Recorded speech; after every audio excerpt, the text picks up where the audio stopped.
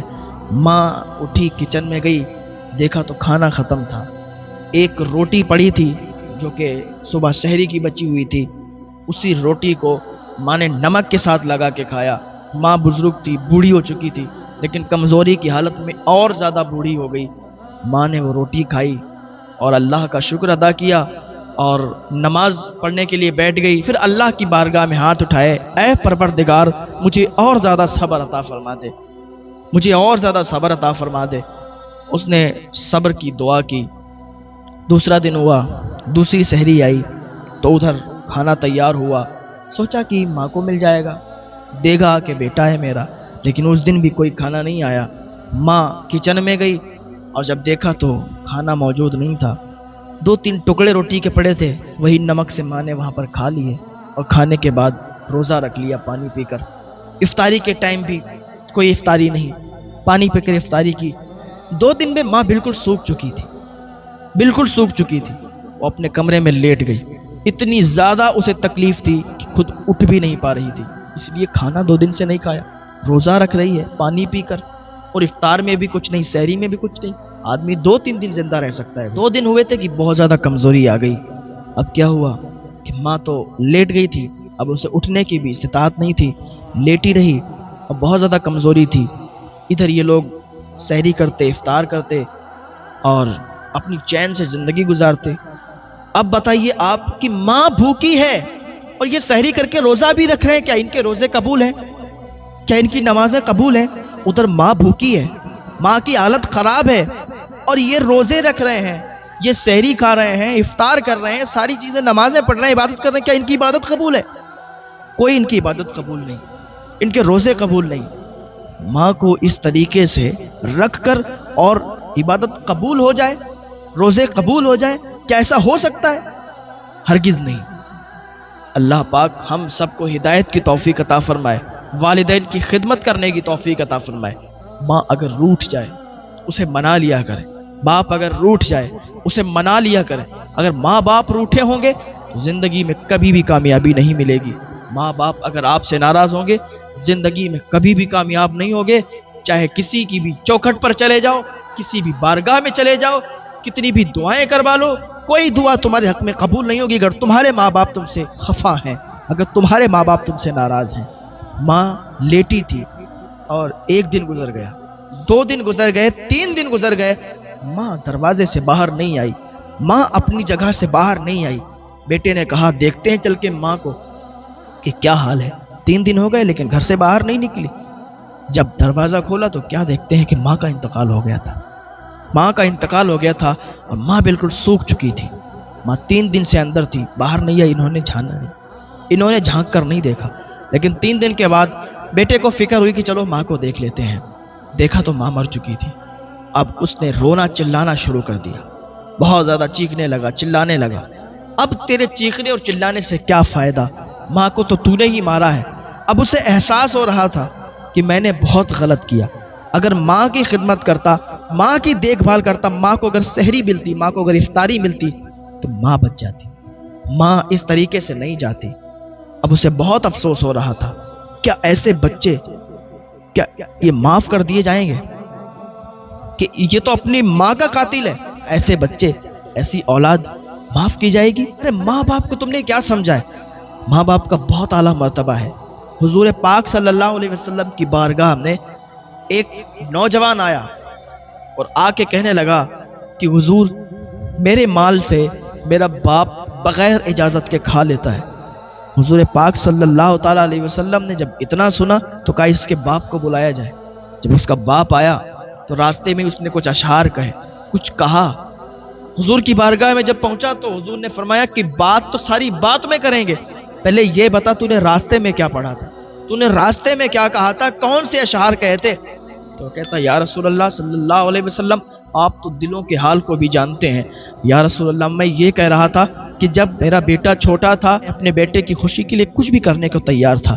جب میرا بیٹا چھوٹا تھا میں اس کی انگلی پکڑ کر اسے چلنا سکھاتا تھا، میں اس سے امید یہ رکھتا تھا کہ جب میں بوڑھا ہو جاؤں گا، یہ جوان ہوگا تو مجھے میرا ہاتھ پکڑ کر یہ مجھے چلائے گا، میں اس کو اپنے کندھے پر بٹھالتا تھا، امید یہ رکھتا تھا میں بوڑھا ہو جاؤں گا یہ میرا سہارا بنے گا، میں اس کا ساتھ دیتا تھا، میں اپنے دانتوں سے چبا چبا کر اسے کھانا کھلاتا تھا، اس لیے کہ جب میں بوڑھا ہو جاؤں گا میرے دانت کمزور ہو جائیں گے، میرا بیٹا اپنے منہ سے چبا چبا کر مجھے کھانا کھلائے گا۔ لیکن مجھے یہ امید نہیں تھی یا رسول اللہ صلی اللہ علیہ وسلم، مجھے یہ امید نہیں تھی کہ میرا بیٹا آپ کی بارگاہ میں آ کے شکایت کرے گا کہ میرا باپ میرے مال سے بغیر اجازت کھا لیتا ہے۔